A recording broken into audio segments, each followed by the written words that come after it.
All right, so a lot of people have asked, how did I get my personal finance knowledge? And to be quite honest, this was through Reddit, specifically reddit.com/r personal finance, the personal finance subreddit. So if anyone's interested in broadening their personal finance information, I really recommend going to this subreddit and checking out the threads that are posted every single day. In the past, I literally browsed this Reddit every day and saw various issues that people posted on their personal finance situation. Of course, everyone's situation is different, but when you hear about all these different stories, you tend to get a better understanding of how to handle those situations in the event that you ever run into it yourself. But beyond that, I think the biggest thing from this personal finance subreddit is actually these resources here on this right hand side. So if you check it on your phone, I think you just need to look for some type of wiki tab.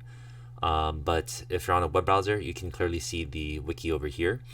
And they have a lot of various resources here that you can look into. But I would focus on this prime directive, how to handle money. Actually, let's go back to this tab over here and click on this prime directive. So here you can see a lot of information is on here, but I would recommend everyone read this prime directive because it really gives you the basis of how you should handle your money. And they have these, I'd say, 6 steps of what you need to do. Like the first, or step 0, is to budget and reduce expenses, set realistic goals. So as you go through each one, they'll give you a detailed explanation on what you can do for each of these various steps. I'm not going to go into every single one of them right now, but you can check out this graphical flow chart that will give you a step-by-step flow of how you should handle things. So it's saying first you got to create a budget, you need to pay your rent and mortgages, basically pay off any of your expenses. As you flow down here, once you are done with those tasks, they ask, like, do you have an employer offer, does your employer offer a retirement account with an employee match? So it's probably referring to the 401k and an employee match. If yes, it's saying you should contribute to that so that you can get your free money from that employer match. But if no, then go on to tackling any high interest debt that you have. Beyond that, start developing your emergency fund. Once you've developed your emergency fund, it's saying start contributing to a Roth IRA, and so on and so forth throughout the rest of this flowchart. But a simplified version that is no longer on the page anymore. This was actually what helped me visualize the, I guess, prime directive strategy. So this simplified flow chart, I'll link it to the description box so that you can check it out. But it's pretty much the exact same thing as this flow chart, but very simplified. So on a high level, we're saying do an emergency fund, which, if you don't know what an emergency fund is, it's essentially a fund in the event that an emergency happens, where you have that money to back you up in case anything happens. And so a good rule of thumb is to build that emergency fund. They're saying that you should have at least 3 to 6 months worth of expenses. And what that means is your expenses are everything that you have to pay for on a monthly basis. So let's just say that each month you have, I don't know, $1,500 in rent, and then you spend $300 on food, and then $200 on like your phone bill, your car bill. Basically, let's just say that you have $2,000 a month in expenses that you need to pay for every month. Like, you know for a fact that's going to be something that you pay for. So to build up that emergency fund, you would have 3 to 6 months worth. So let's just say 6 times 2,000. If you have 12,000 as your emergency fund, that's a good solid fund to have in the event that an emergency ever happens to you. And so a good example is, like, let's say that you lose your job, and you have that emergency fund.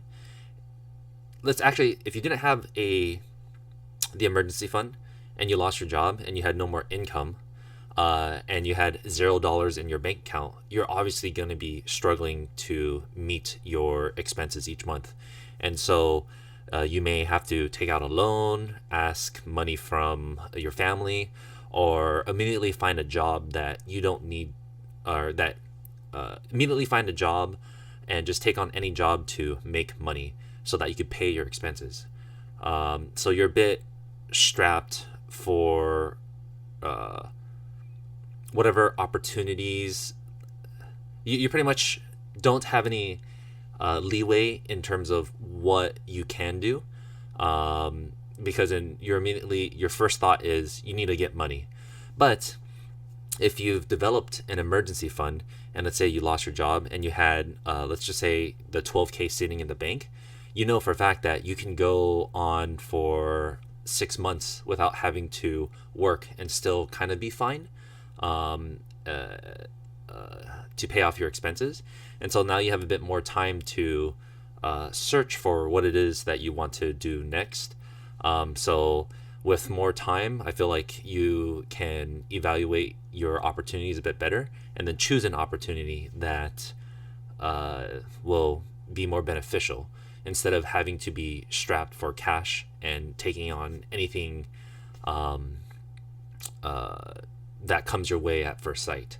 But that just applies for like losing your job. But it's good to have an emergency fund in the event that other emergencies happen, like your car gets totaled in a car accident. You can hopefully pay for it with your emergency fund. It's why it's there.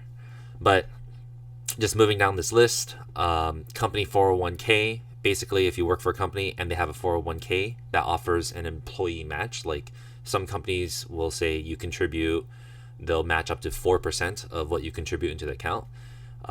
This flowchart just says you should contribute to that next, because then it's essentially free money. Moving down, it's going back to the debt. Any high interest debt, start paying that off. And then when you move beyond that, it's saying contribute to a IRA account, which is an individual retirement account. I really recommend everyone at least open up a Roth IRA, and I will follow up with another video on that. And then save more, contribute to the company 401k if you have that, and the rest you put into savings and other investments. So this just gives a very simple overview, but honestly, you will have to see how this will work for your own personal financial situation and your life. Either way, I think it's good to just be aware of this plan in a way. But if you want to learn more about personal finances, again, I just urge you to hop onto this subreddit, read as much as you can on the personal finance wiki. Lots of great information. There's also this really nifty age group. So let's say that you're 18 to 25. These are some common things and advice for young adults. And you can see people took the time to write this up. And honestly, it's tons of great information.